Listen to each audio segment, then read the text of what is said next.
gotta find my way to you. Yang pertama, ada pengertian pengkajian keperawatan.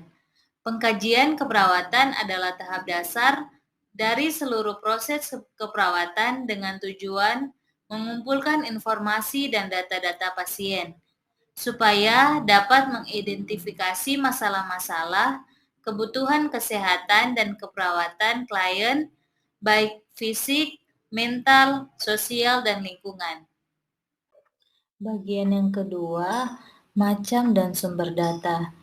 A. Macam data terbagi menjadi 4 bagian. Yang pertama, data dasar, seluruh informasi tentang status kesehatan klien yang menunjukkan pola fungsi kesehatan efektif. Data dasar meliputi data umum, data demografi, kesehatan keperawatan, pola fungsi kesehatan dan pemeriksaan.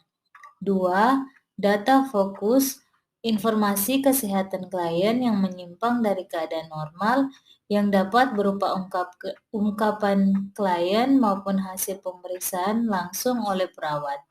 Ketiga, data subjektif, ungkapan keluhan klien langsung maupun tak langsung melalui orang lain yang mengetahui klien secara langsung dan menyampaikan masalah yang terjadi kepada perawat. Yang keempat, data objektif. Data yang diperoleh oleh perawat secara langsung melalui observasi dan pemeriksaan pada klien. Bagian B, sumber data dibagi menjadi 2 bagian. Yang pertama, sumber data primer, yaitu data-data yang dikumpulkan dari klien yang dapat memberikan informasi yang lengkap tentang masalah kesehatan dan keperawatan yang dihadapinya. Yang kedua, sumber data sekunder yaitu data-data yang dikumpulkan dari orang terdekat klien atau keluarga seperti orang tua, saudara, atau pihak lain yang mengerti dan dekat dengan klien. Yang ketiga, teknik pengumpulan data. Yang pertama, wawancara merupakan alat tracking atau pembuktian terhadap informasi atau keterangan yang diperoleh sebelumnya. Yang kedua, observasi merupakan metode pengumpulan data di mana data dikumpulkan melalui observasi visual. Yang ketiga, konsultasi. Seorang spesialis diminta untuk mengidentifikasi cara-cara pengobatan dan menangani masalah-masalah pasien. Yang keempat, pemeriksaan fisik. Meliputi 4 cara antara lain inspeksi, palpasi, perkusi, dan aukultasi. Yang keempat, hambatan dalam pengumpulan data. Yang pertama, tidak mampu melakukan anamnesis dengan tepat. Yang kedua, tidak mampu melakukan pemeriksaan fisik dengan tepat. Yang ketiga, tidak mampu mengorganisasi data. Yang keempat, data tidak lengkap. Yang kelima, data tidak akurat. Yang keenam, terdapat data yang saling bertolak belakang. Yang ketujuh, duplikasi data. Assalamualaikum. Waalaikumsalam. Permisi Ibu, perkenalkan saya perawat di ruangan ini. Kebetulan saya perawat shift pagi. Nah, nama saya Fiona Arista Widya Mulia. Di sini saya akan mengecek kondisi Ibu.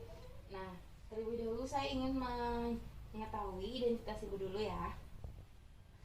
Baik Bu, kalau boleh saya tahu nama Ibu siapa ya? Nama saya Mitra. Oh, Ibu Mitra. Usianya berapa Bu? 22 tahun. 22 tahun ya. Alamatnya kalau saya boleh tahu di mana ya Bu? Pariaman, Kampung Baru. Oh gitu. Ibu pekerjaan sehari-harinya apa? Saya seorang wirausaha. Nah, saya di sini akan melakukan tanya jawab seputar keluhan yang Ibu rasakan saat ini. Oleh karena itu, saya ingin meminta waktu Ibu sebentar. Apakah Ibu bersedia? Iya, baik Bu. Baiklah, kalau Ibu bersedia, saya langsung aja ya. Kalau boleh saya tahu, keluhan saat ini apa ya Bu yang Ibu rasakan? Demam sus. Oh, Ibu demam. Sudah sejak kapan demamnya Bu? 2 hari yang lalu. 2 hari yang lalu ya. Apakah Ibu bisa menceritakan sedikit awal mula terjadinya demam? 2 hari yang lalu saya merasakan sakit kepala dan panas badan saya merasa tinggi. Oh gitu ya Bu. Boleh saya tahu apakah Ibu pernah merasakan sakit ini sebelumnya? Belum pernah sus. Oh belum pernah ya. Apakah Ibu tinggal bersama keluarga? Iya suster. Oh iya. Apakah keluarga Ibu ada yang pernah merasakan sakit seperti Ibu ini sebelumnya? Tidak ada suster. Tidak ada ya. Selama ini pola makan Ibu gimana? Belum teratur. Belum teratur ya. Apakah dengan lingkungan sekitar Ibu, apakah ada tetangga Ibu yang juga menderita penyakit seperti Ibu? Ada tetangga, dia mengatakan bahwa BAB-nya berwarna hitam. Ya ampun, berarti sampai BAB-nya berwarna hitam ya Bu? Iya suster. Sebelumnya apakah Ibu sering olahraga?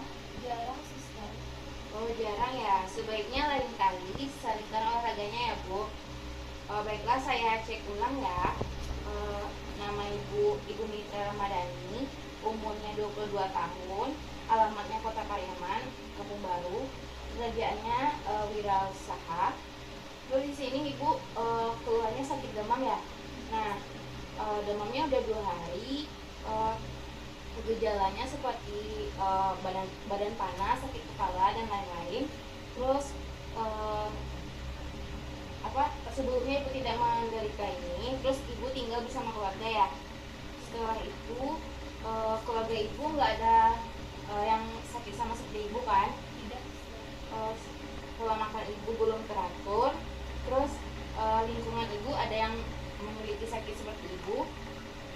Nah, sampai di sini ada yang mau Ibu tanyakan? Ada suster. Sebelumnya penyakit saya itu apa ya suster? Jadi menurut diagnosis saya sementara itu, Ibu mengalami demam berdarah. Nah, nanti akan saya pastikan dulu dengan dokter tentang keluhan yang Ibu rasakan dan tindakan apa yang diberikan dokter lanjutannya kepada Ibu. Nah, untuk mengatasi penyakit demam berdarah ini, Ibu sering banyak konsumsi buah-buahan ya, seperti jeruk biji, jeruk dan lain-lain. Baik suster. Baiklah Ibu, saya permisi dulu. Nanti kalau ada bantuan apa-apa, panggil saya aja ya. Baik suster. Terima kasih suster. Terima kasih Bu.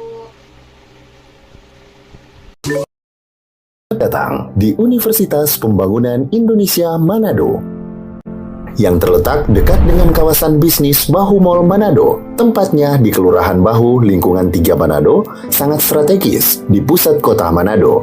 Dibangun di atas lahan seluas 2,5 hektar, Universitas Pembangunan Indonesia Manado berdiri megah dengan ruangan 7 lantai, terdiri dari ruangan kelas, ruangan kantor, perpustakaan, laboratorium komputer, laboratorium keperawatan, pengadilan semu, dan laboratorium bahasa, kantin, serta rooftop di lantai atas.